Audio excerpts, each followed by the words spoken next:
Bem-vindos ao nosso primeiro episódio do podcast As Filhas da Mãe. Conversas francas e necessárias para um público 30+, sobre trabalho, vida, moda, saúde, beleza, entre outras cositas más.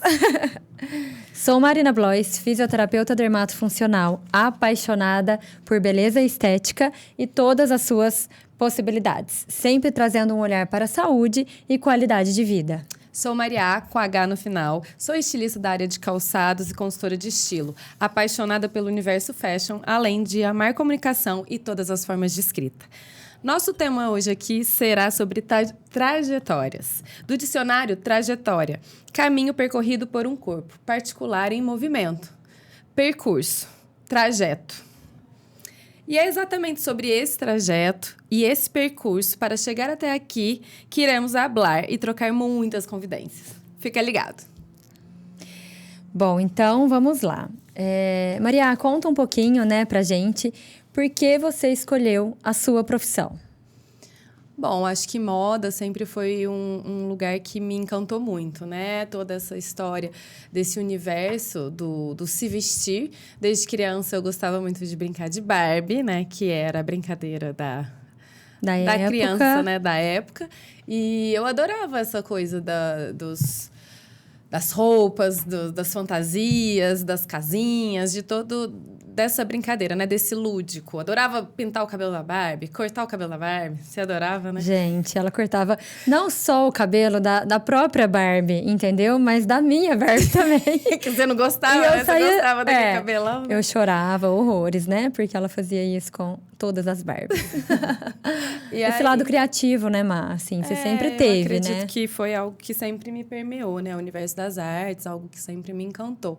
E no colegial, na época falava-se colegial, né? Agora mudou, né, o nome. A nomenclatura mudou, mudou. Mas na minha época, que foi no colegial, para escolher moda, era uma faculdade que não estava em alta, sabe? Assim, ninguém conhecia. E aí, depois, recentemente, pesquisando o campo da faculdade de moda, ela foi criada no Brasil em 1984, que é basicamente a minha idade. Então, é uma profissão muito recente, né? O ser estilista, o ser formado em moda. Eu lembro que, na época, meu pai não entendia bem. E as pessoas ao redor também, que faculdade você vai fazer? Vou fazer moda. Vai ser modelo? Não, eu tenho 1,60 de altura, vou ser modelo do quê? Né? Não é, assim, uma profissão convencional, né? Não é algo que era tradicional, Tradicional, né? exato. Aí foi bem, na época... Eu lembro também de ter comprado o guia do estudante, porque eu falava assim, gente, eu tenho que fazer as pessoas entenderem o que eu vou fazer. Então, na época, tinha o guia do estudante, eu comprei o guia do estudante, e lá vinha o que era a profissão de moda, em que áreas que eu podia atuar, trabalhar com marketing. Na época, marketing também não tinha esse boom de marketing que a gente vê hoje na internet, né? Tipo, a gente tá falando de quase 20 anos atrás. E daí a gente fica pensando assim, a dúvida da minha família, né, dos meus pais, era, será que vai dar certo? Né? Será que isso vai vingar? Será que vai virar alguma coisa? Que vai virar... Será que vai será ser? Que vai virar gente? Exatamente. Então, aí foi, e eu bati o pé, quis fazer, fiz, óbvio, sempre de um recorte do meu privilégio, né?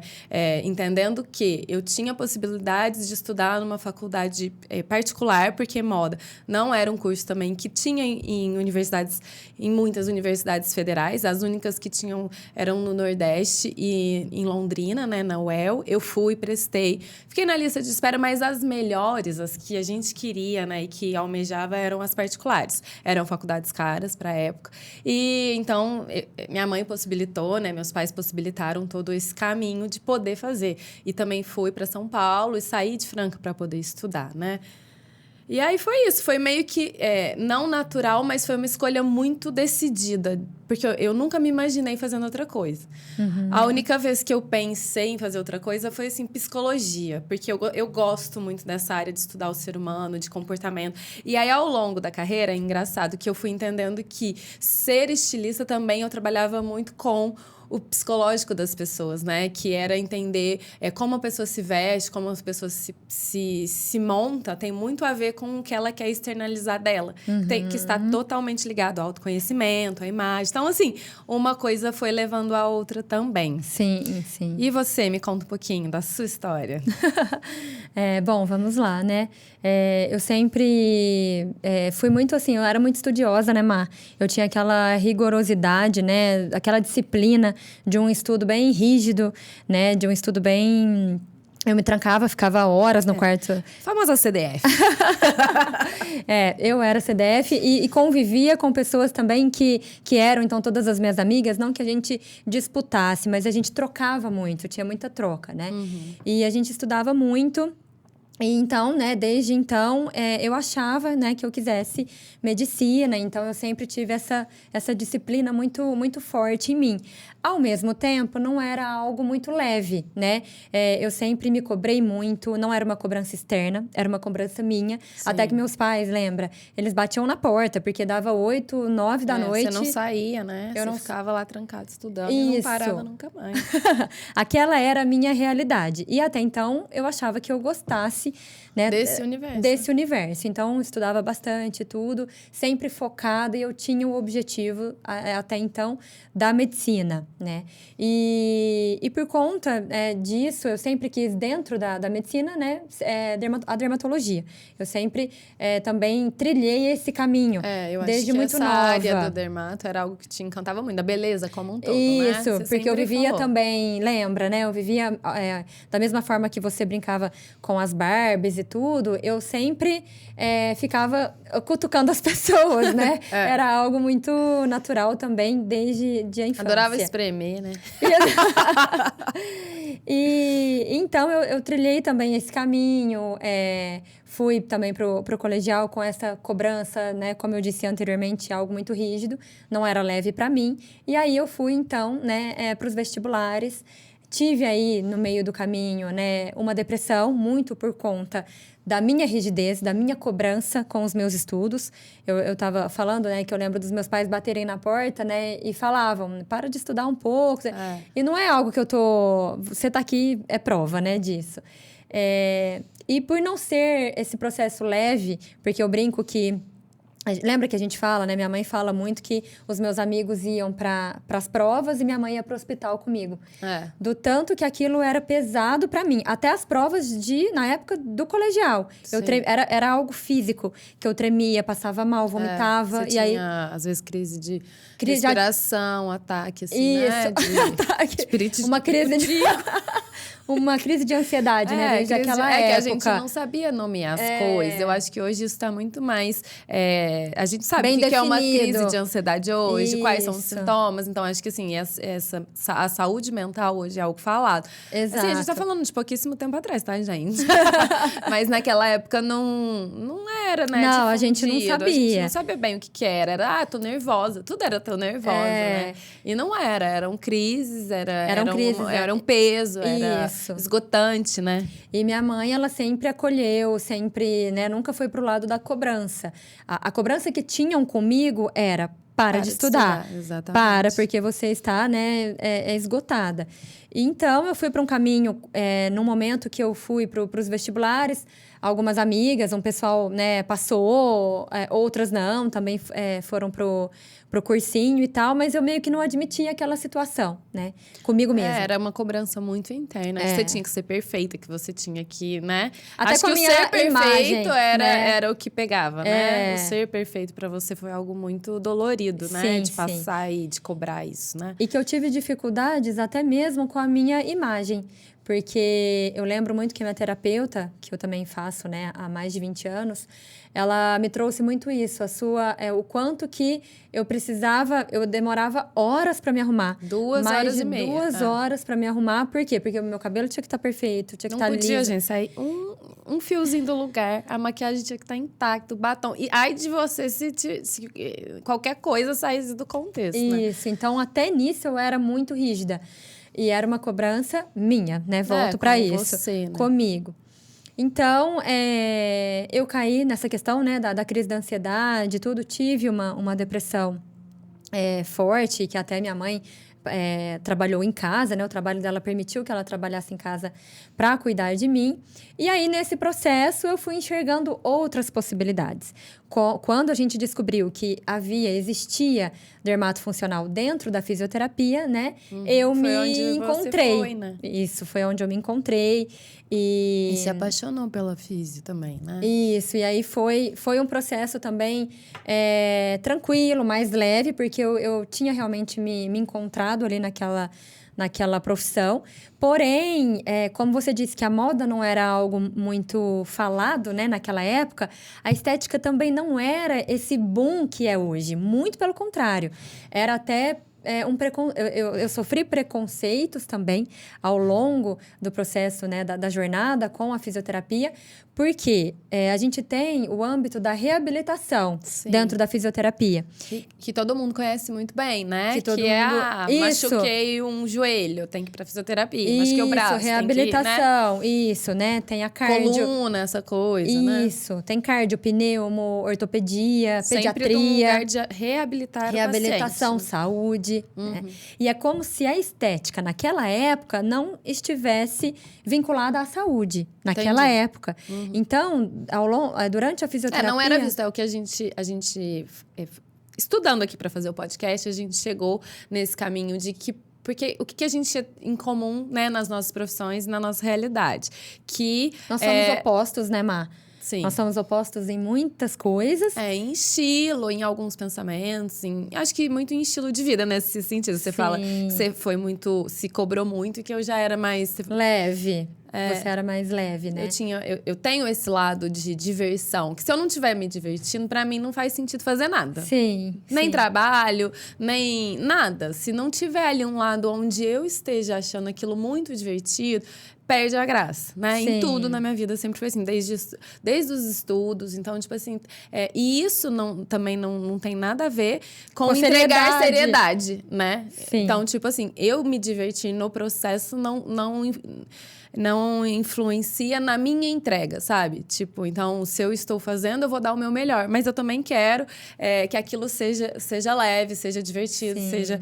Enfim, a gente percebeu que as nossas profissões são profissões tidas como muito fúteis, né? Sim. Então, tipo, eu, estilista, trabalhando com moda, aquela coisa da futilidade, entre aspas, da moda. E você com beleza também, né? Sim, exatamente. Então, era visto dessa forma que você está trazendo, desde lá da faculdade. Então, ao mesmo tempo que as pessoas, né, que eram os meus colegas de curso ali, né? De profissão, de né? profissão. Que seriam... Né? Isso, que se tornaram meus colegas.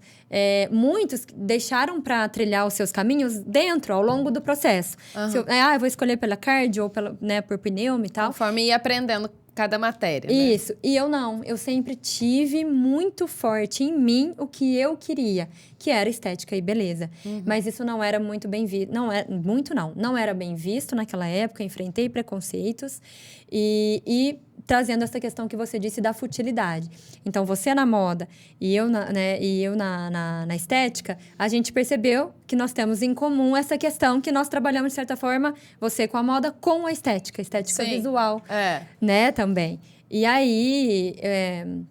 Enfim, ao longo, né? Vamos passar, acho que linkando com a próxima pergunta, que é, né, com relação a... Que a gente pensou muito aqui fazer. O que você queria com essa profissão, né? Qual era o propósito? Já existia um propósito lá atrás? Ou essa coisa do propósito foi acontecendo e agora que o propósito, né? Tem que ter propósito, tem que ter um porquê. Ou a gente, na época que fez essa escolha pela faculdade, era só vai?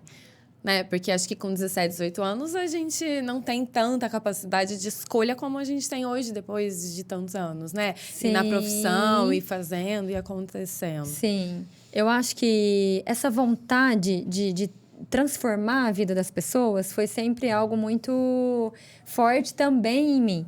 Né? Como você disse, hoje a gente tem uma ideia melhor do que isso significa. Mas isso já estava enraizado desde essa época, da época da faculdade, né? E tudo mais. Então, eu considero que sim, que havia propósito. Tiveram mudanças ao longo do caminho. Então, assim, vou te contar um pouquinho com relação ao meu início, né, de carreira. Sim. De quando eu iniciei, né, aqui em Franca, numa clínica, né, renomada de cirurgia plástica. E no momento eu realizei a entrevista, me senti muito lisonjeada, né, por ter sido escolhida, porque a pessoa que me entrevistou é uma pessoa muito exigente, né, e eu me senti... E você estava, né, pronta para aquele... Se foi escolhida, eu não sabia muito que eu estava pronta, mas eu acho que eu estava. Ela te escolheu, porque em alguma forma, em algum lugar, ela viu o potencial. Isso. Exatamente. Exato. Mas foi logo que eu me formei. E aí, né, eu tive esse cargo de confiança. E durante nesse trabalho, que tinha tudo a ver com a minha profissão, só que tinha um olhar mais voltado para o pós-operatório. E desde ali, aquele era o meu propósito. Meu propósito de transformação no pós-operatório, né, de uma cirurgia plástica. Porque o paciente que ele passa pela cirurgia plástica, ele fica vulnerável, né? Após a cirurgia. É um paciente edemaciado, que tem muito inchaço. Adama o quê? Adama? Adá o quê? Adá o quê? Edemaciado, né? Muito inchaço. Só que na cabeça desse paciente, não estou generalizando, mas na cabeça, muitas vezes, né, de alguns pacientes que realizam, eles vão sair da cirurgia pronto, assim, já né? Prontos, Sim, exato. A gente acha que vai estar ali vai lindo ser e leve. Um milagre, e não, instalar de dedos. cirurgia, né? Mexeu no corpo. Isso, mudou, algo muito invasivo, né? E então, eu comecei com esse propósito. Entendi. De entregar qualidade de vida, conforto, acolhimento. Porque naquele momento, né, de drenar um pós-operatório, que é muito importante, eu digo que tão importante quanto a cirurgia, e às vezes as pessoas não enxergam essa importância, né, do investimento. Pós, né? Que acha que faz a cirurgia muitas vezes e que depois vai dar tudo certo. Isso, sem precisar de, né? E na verdade não, né? Um pozinho mágico. E não é, a gente depois tem um processo longo, né? Um processo para vivenciar juntos ali, que é essa entrega. Então, o meu propósito naquele momento era isso, focado na cirurgia plástica, no pós-operatório. Em seguida, eu fui fazer a pós-graduação, né? Na UFTM, Federal de Uberaba. E foi aonde me abriu, né, a cabeça para novas tecnologias. Então, eu sempre inovei muito. E aí Você sempre foi muito inovadora nesse sentido, né? De aparelhos, de tecnologias.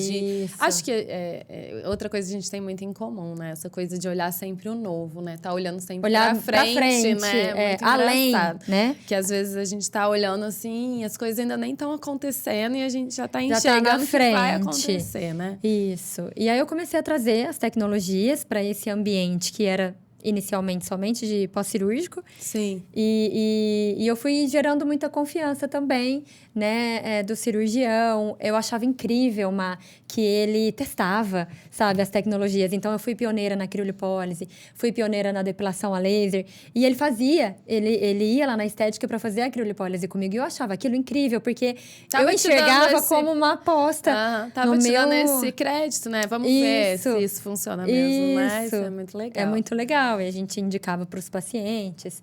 E desde então, eu acho que o propósito é esse, é a transformação. Eu falo que a gente não tem um olhar muito carinhoso com nós mesmos, né? A gente está sempre se cobrando de algo. E eu queria que o meu paciente... E eu percebi isso muito forte, enraizado no meu paciente. E aí eu queria que ele se transformasse nesse sentido, transformasse a mente dele, para que se enxergasse com mais amor, com mais carinho. E isso significa transformar a imagem. Se ele não está confortável dentro do próprio corpo. Que muito hoje se discute sobre a estética pela estética, né? Que acho que muita gente fala sobre isso, assim, tipo, a estética é algo fútil? Porque muitas pessoas só conseguem enxergar por fora. Só que o quanto é importante, por exemplo, abri uma caixinha de perguntas outro dia no Instagram sobre estilo, sobre moda. E algumas pessoas falam, o que me impede de me vestir ou de ser quem eu quero ser é o meu corpo. Então, o quanto vai além de só o corpo pela estética, e sim o quanto é importante ter esse lugar de você olhar para você e estar confortável em quem você é. Exato. Né? Não é sobre ser gordo, ser magro. Eu acho que não é sobre isso, né? Vai além. Né? Sim. Porque acho que o corpo é seu e você tem que se sentir bem. Sim. Então, não é sobre ser gordo, ou sobre ser magro, ou sobre... O estereótipo, um padrão de beleza, não é sobre isso. Porque por por tantos anos fomos cobrados por padrões de beleza, né? E ainda somos. Sim. Só que eu acho que cabe a cada um e a gente poder se encontrar e poder, o que eu posso fazer de melhor por mim, né? Sim. E o julgamento, né, Má? Eu acho que a todo momento a gente busca se encaixar num padrão, né? Se encaixar no que a sociedade espera também da gente. E isso tem tudo a ver com a estética, porque eu falo, é muito sobre isso que a gente está conversando, né? Se a pessoa não se enxerga de uma maneira que ela se sinta confortável, né? Isso vai levá-la a um lugar, né, ruim. Que vai ser um padrão que, às vezes, nunca vai ser atingido. Porque, por exemplo, tem pessoas que... Às vezes nunca né? Porque se você... por exemplo, eu sou 1,59 de altura. Perna grossa. Né? Você acha que eu vou ter 1,80 de altura e ser magérrima? Nunca. Os meus ossos são diferentes. Não Sua vai estrutura minha estrutura corpórea é diferente. Então, eu posso olhar para alguém, me inspirar naquela pessoa, mas não eu querer nunca, repetir. Mas eu não consigo repetir o que ela é porque eu sou outra pessoa, né? Sim. Então, acho que isso tem que ficar...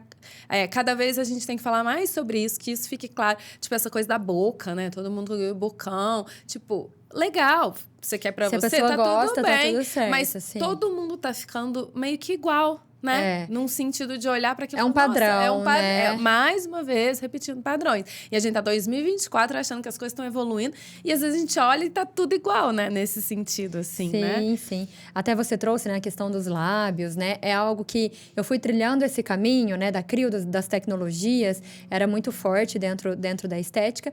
Mas eu sempre tive o propósito e eu queria chegar, né, na questão dos injetáveis, né? Vamos falar. Eu sei que isso tava um pouquinho mais pra frente aí. No podcast, mas a gente não tem... Não, vamos... Vai? Vamos. Mas é que você não perguntou meu propósito. Ela tá falando do dela e não tá falando pra mim. Agora ela foi só no dela. E para que esqueceu de mim. Assim, a gente corta. Tá bom. Tá, desculpa. Um barulhão aqui, ó. Sabe que eu tenho que cortar. Tá.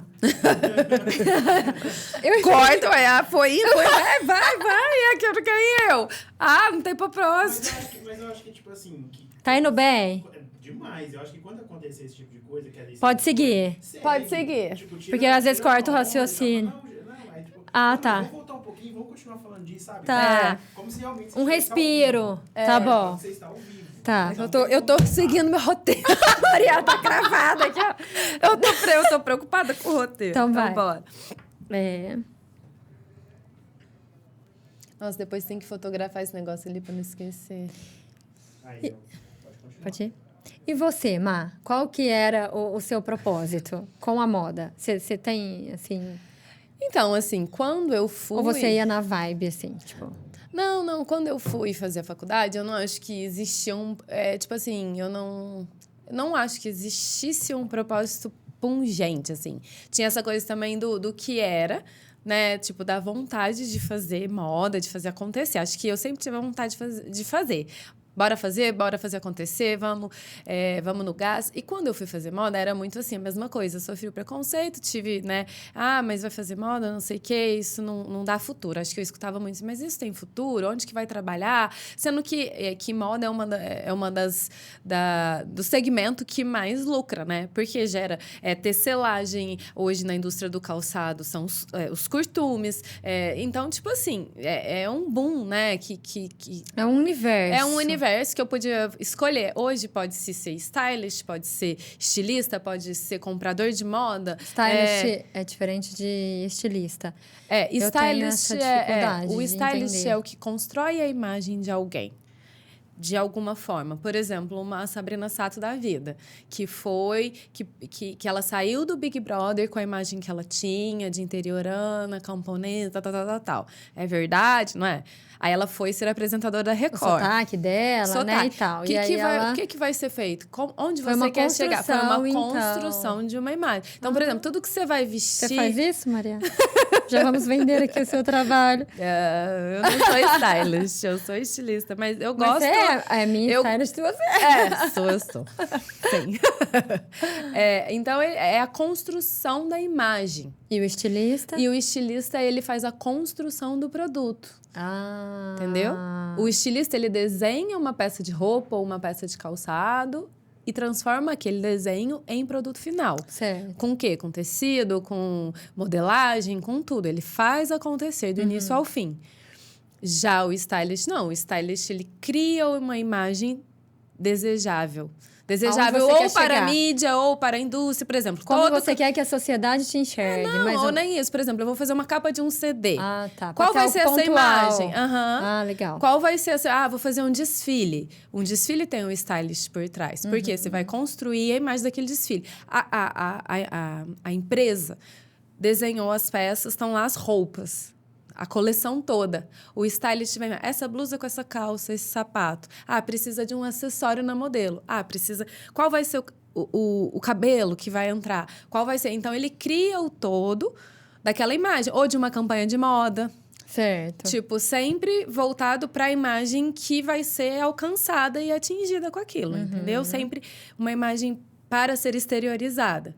Tanto para uma campanha, vai para lookbook, para Instagram, sempre pensando no todo, né? Que é algo que as pessoas passam assim, como se fosse natural, né? Porque... Mas tem todo tem todo trabalho por estudo. trás, um E estudo. é uma profissão belíssima, sabe? Que você tem que enxergar o todo. Você está olhando para... um todo complexo, né? Um complexo todo que você vai olhar e falar, nossa, isso aqui vai chegar lá. Aham. Você tem que ter essa visão É do essa que vai pessoa ser. que enxerga tudo isso. Aham. E ela tem contato com as marcas, contato com as lojas, contato com assessorias de imprensa. Então, tipo assim, eu vou, sei lá, quero usar uma Prada da vida. Se eu tiver um stylist que tem o contato da assessoria da Prada, ele manda a bolsa para mim, me empresta, eu faço minhas fotos e devolvo. Hoje, Entendi. quase que tudo no mercado. É assim, funciona dessa forma. Aham. Então, é uma indústria, entendeu? Sim, Porque que existe... movimenta que muita movimenta coisa, milhões e sim. muita coisa. A indústria da imagem, a indústria da moda, é tudo interligado. Principalmente hoje com essa história dos influencers, né? Das blogueiras, dos blogueiros. É tudo muito Famosos, imagem, né? Sim, dos sim. famosos. Então, é tudo sobre isso, né? E o seu propósito?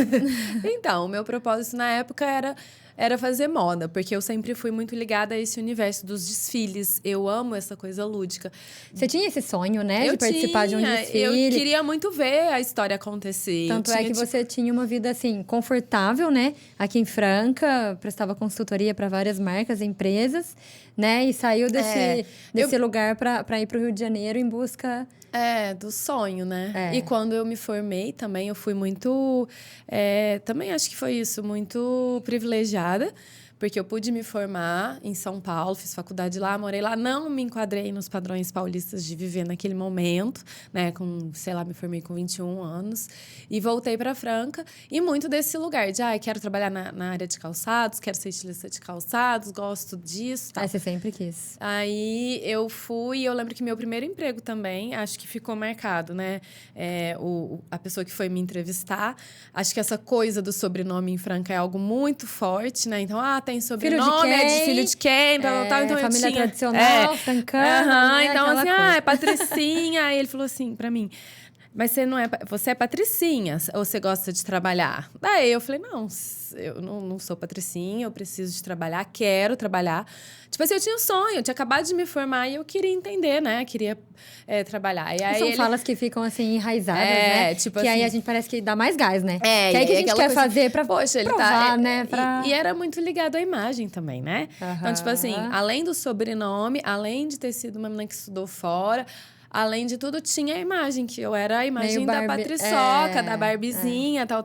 E tinha que provar que era mais que isso, né? Tipo assim, você sabe mesmo o que você tá falando? E que tá tudo bem, né? A gente ser também, né? Mas que... O que uma imagem... né, representa, né? Que as pessoas já fazem uma leitura e um julgamento. Sem saber, né? Ali e aí ele falou, eu lembro que ele falou, você é Patricinha, tal, mas você não vai me abandonar no meio do caminho, não, né? Eu falei, não, eu vou pegar isso... Projeto tipo assim, era a oportunidade da minha vida, que exatamente, que foi onde eu comecei, onde eu aprendi, né, sobre chão de fábrica, sobre modelagem, sobre estar ali, sobre couro. Tipo assim, foi a escola que eu tive de chão de fábrica. E aí, depois disso, com 24 anos, 24, eu já estava dando aula, fazia consultoria para várias empresas aqui em Franca, estava dando aula já no Senac, eu tinha sido convidada para dar aula lá, no curso de moda, estilo, na época. Era um curso livre, mas era um curso, assim, que também me fez aprender muito, porque tinha pessoas desde de jovens no colegial que queriam entender sobre moda, que queriam entender, será que eu vou para a área de moda? Será que eu faço isso? E tinha também senhorinhas ou senhoras que eram modelistas, que às vezes a linguagem era muito diferente de um jovem do terceiro colegial. E aí fazer esse link de uma pessoa com a outra numa mesma sala de aula, sabe? A gente sempre aprende, né? A gente acha que a gente que ensina. Não, eu tenho até uma cartinha até hoje de uma aluna que me deu. Que legal, assim. que legal. E acho que aquele momento foi um momento muito legal, sabe? Que até no final, assim... Teve uma aluna que falou pra mim assim, nossa, por que você tá aqui? Tipo assim, ela via tanto potencial em mim, e ela falou assim, nossa, por que você tá aqui dando aula pra gente? E eu ficava assim, nossa, mas eu tô aqui dando o meu melhor, tá ruim pra ela. E depois eu fui entender que era, porque ela via um potencial em mim, tipo assim, que aquilo era muito pequeno pra mim. E aí, logo em seguida, eu acabei indo, né, pra uma grande marca em São Paulo, e no Rio. Que aí eu fui trabalhar como... Você saiu de uma zona mega de conforto, né? Aí é que eu tava, tipo assim, bem empregada, ganhando bem, tentando já construir minha carreira aqui. Vamos falar, tipo, guardando um dinheiro, sobrava, né? Você morava com pai e mãe, você tava ali nas suas... o gasto era muito pequeno. Sim. Já tava... O que entrava era seu, né? Só meu. Sim. E tinha várias questões. Aí, quando eu tive a oportunidade de ir pro Rio, eu não pensei duas vezes. Porque era algo que eu queria muito, né? Era algo que me... Tipo assim, era o sonho, a realização de um sonho. Trabalhar numa grande empresa... marca. Numa Sim. grande empresa de moda. Entender, ver. Eu fui como... Lá você fez os desfiles, né? Fiz que você desfiles sonhava. São Paulo, Rio, fiz Nova York. E outra coisa também, fui como estilista júnior. Que é algo que eu falava assim, gente, júnior era tipo assim, quando você vai começar numa profissão... Você tipo um auxiliar, assim, não. Eu era um posto a mais que estagiária. Tá. Tipo, eu não era mais estagiária, mas Porque eu já era recebi, estilista você ia ter um júnior. salário. Então, eu não fui como sênior. E aquilo, nossa... Fui começando tudo de novo, como se eu não soubesse muita coisa. E aqui em Franca, você era Maria Blois e lá você era quem? Ninguém. Maravilhoso isso. Eu brinco Era muito. de novo a Patriçoca, né? Porque não, também teve um julgamento, né? Com relação a isso um pouquinho. Eu acho que... O que aconteceu? Quando eu saí daqui, eu brinco. Eu fui ser ninguém em algum lugar. E deixei de ser alguém em lugar nenhum. Porque, tipo assim, sabe? Sim. Porque era um todo muito mágico que eu fui assumir, que eu fui pra esse cargo. Pra mim, na minha cabeça, era muito legal. Mas eu fui, tipo assim, eu aprendi muito, sabe? Sim. Foi muito sofrido, foi muito desgastante, foi muito emocionalmente. intenso. Foi muito intenso. Você viu, você teve comigo lá, eu né? participei. Eu pensei em desistir várias vezes, né? Uma da vida da outra, né? Sim. Porque na minha depressão, né? A Maria foi, assim, crucial ali. Eu me lembro que você morava em São Paulo, mas todo final de semana ela estava em Franca para apoiar minha mãe, para apoiar os meus pais, né? Ali na minha doença. E quando você também precisou, né? Quando você estava lá no Rio, que, como a gente falou, você saiu de uma zona de conforto para meio que começar do zero, mas você já tinha muita bagagem, né? Mas ali você teve a humildade de, não, eu vou começar do zero. Eu também estava ali. E isso foi muito, eu acho que importante para a gente saber que tinha um apoio uma da outra. Porque a família estava ali. Você tá sozinha mesmo, num lugar, né? Ou não ter para onde voltar, ou não ter essa coisa da família forte. E outra coisa é você ter alguém para te apoiar, porque muitas vezes eu pensei em desistir, você falava, não, vai. Sim. E assim, gente... eu amava o Rio de Janeiro. Então, e tinha isso, né? Morar no Rio trabalhando é uma coisa. E tinha que acordar cedo. Agora, a outra pessoa que vai de férias, que tá todo dia na praia, e a pessoa que tem que trabalhar no dia seguinte de manhã foi muito e legal. visita, entendeu? Então, era... Foi muito legal, porque lembra, eu trabalho desde jovem, né? Eu sempre a Marina, tive essa veia empreendedora forte do comércio, né? Da venda. Isso. Foi trabalhar no Boticário para poder bancar a passagem para ir pro Rio. Há 2 meses no Rio. E eu consegui, eu lembro que aí tinha o freelance, né, no Boticário, eu achava aquilo surreal, assim, de me ver trabalhando e ter um salário pelo esforço do meu trabalho, né? Isso é muito mágico, né? É muito legal. Desde nova eu tinha isso, mesmo, né, morando com os nossos pais e mesmo minha mãe, né, tendo essa possibilidade de bancar as coisas ali por nós. Eu fui, né, desde muito jovem, trabalhei lá no Boticário, né, freelance. Tive ali o meu salário, né? Eu falei anteriormente aqui que tem frases que ficam enraizadas na nossa mente. Que a gente nunca vai esquecer. Que a gente não entende no momento. É duro, né? É pesado, é triste. Ali naquele momento você pensa em desistir muitas vezes. Mas depois você entende que se também não fosse aquilo, não ia te dar esse gás e essa vontade de continuar. Então, só fazendo... eu tenho pra mim que quem apanha não esquece, né? Mas quem bate, esquece. Sim. Mas quem apanha vai sempre lembrar de quem apanhou. Exato. E aí, eu me lembro que o Boticário foi uma primeira escola ali para mim com trabalho e ter um salário pelo meu trabalho, pelo esforço do meu trabalho. E aí, eu passei por uma entrevista também, que eles perguntavam uma média de salários que eu pretendia. E, assim, eu não tinha noção, sabe? Eu não tinha noção de quanto era. Dinheiro, né? O que gastava, né? Pra viver. Não sabia. Eu não sabia. E aí, eu coloquei um valor X.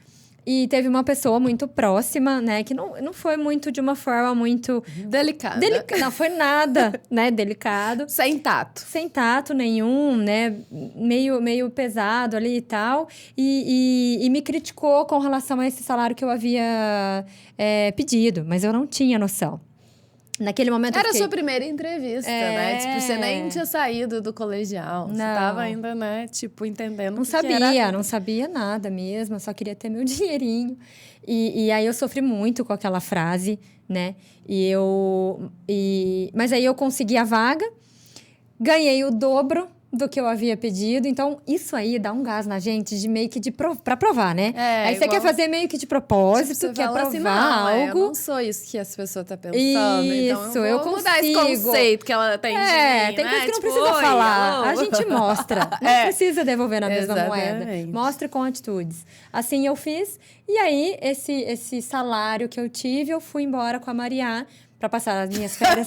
Foi embora com a Maria. A Maria te levou. Santa Maria. E aí, eu fui passar as minhas férias. Só que ela tava num ambiente de trabalho, né? Ela acordava tava cedo, começando, né? Pegava transporte público, né? E eu não levei o carro, né? Tipo assim... Não levou. Ela me deu o carro dela também. Tem essa história também. Então você tá me devendo um carro.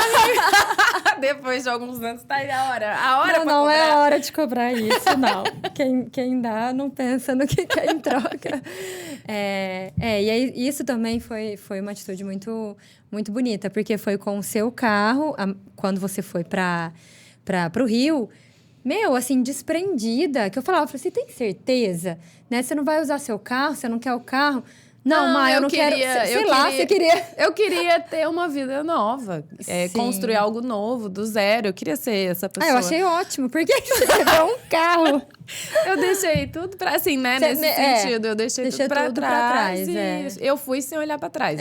Por mais que lá eu tivesse tido saudades, eu falei, nossa, eu queria... Mas uma coisa que eu acho que fez muita diferença na minha vida foi a forma que eu fui recebida lá, né? Pelas pessoas do trabalho, pelo grupo que a gente tinha, né? Que isso foi muito forte, então a gente estava sempre juntos. Éramos uma família mesmo.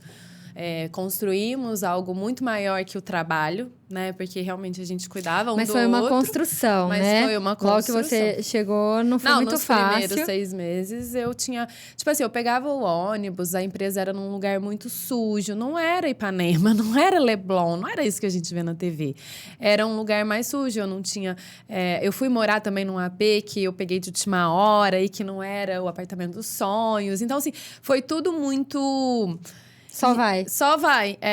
Talvez se eu tivesse pensado muito, ou se eu tivesse... Você não teria ido. Talvez fosse hoje, da forma que eu fui naquela época, talvez eu não tivesse ido, né? Vamos falar.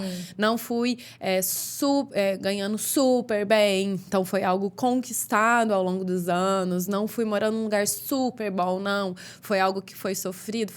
Foi tipo assim, nossa, é aqui, não é? Vou pra cá, não vou. Não era Rio de Janeiro da Manuel Carlos Leblon, lindo, maravilhoso, sabe? Tipo, até cheguei... Tem essa visão, né? Mas no dia a dia ali, a realidade é diferente, né? Não tô falando que foi ruim, tô falando que foram Diferente. experiências muito diferentes das que eu tinha aqui. Então, eu pegava o 74, o 474, o ônibus, via assalto, vi isso, vi aquilo. O ônibus, tá tendo tiroteio, para o Nossa, ônibus, eu lembro uma vez desce que do você ligou, ônibus. a gente chorou tanto, eu e minha mãe. Desce do porque ônibus, você tinha que interromper um trabalho ali, né? Foi todo mundo tem pra casa. tiroteio aqui, vai embora. Eu lembro disso. Então, assim. tipo assim, aí você vai aprendendo a lidar com as situações. E aí, muita coisa passou a ser normal, Sim, né? sim. Muita coisa passou a ser normalizada dentro do meu dia a dia, né? Não, e aí, assim, só pra encerrar a história do carro, quero deixar aqui o meu agradecimento público. Publicamente, porque... foi o carro, né? Um carrinho, meu primeiro carrinho era da Mariá. Foi ele que me Foi levou. o palheiro? Foi. E eu ia pra minha pós-graduação na UFTM com ele, né? Ele que me levou pra minha pós-graduação. Eu passei vários perrengues com ele. Você me deu por causa disso, né? Tinha alguns problemas mecânicos no carro. Você fez a revisão? Talvez eu não tivesse feito a revisão. Pode ser. Já ganhou o carro, né? Faz a revisão, minha querida. E aí, foi o carro, como eu disse, que me levou lá pra minha pós, né? Hoje eu tenho muito orgulho disso, muito orgulho dessa história, orgulho dos perrengues também. Eu passava por aquela estrada de Buritizal, uma estrada mega perigosa, né? Que tem caminhão, o sinal do celular falhava e o carro ficava esquentando, sabe? Aí eu tinha que ficar parando pra ele pondo esfriar. água? Não, pondo água não, porque não tinha. Daí eu tinha que esperar. E aí, quando pegava sinal, eu ligava pro Rodolfo. Rodolfo, não, faz isso, faz aquilo, espera. Meu... Por isso que o Rodolfo fala desse carro, porque você infernizou Ele fala que era um carro de bate-bate nosso. Mas eu tenho muito orgulho dessa história, né? Hoje, assim, olhando pra lá, né? Nesse âmbito. E falando em carros também... Quando eu fui ter a minha clínica, depois que eu saí, né, da clínica de cirurgia plástica, tive uma parceria, né, que foi legal por alguns anos. E depois também fiz a minha clínica, né? Eu sempre quis isso. Eu acho que o que também a gente tem em comum é que desde aquele passado, nós não queríamos... existia muita dúvida, né? Não, a gente queria protagonizar as nossas histórias. Olha isso, como é que isso é forte. E aí a gente passou por esses caminhos, né? Muita gente não sabe, mas além do carro que eu ganhei de você, foram 2 carros nos meus investimentos, desde então, nas minhas clínicas, nos meus espaços profissionais.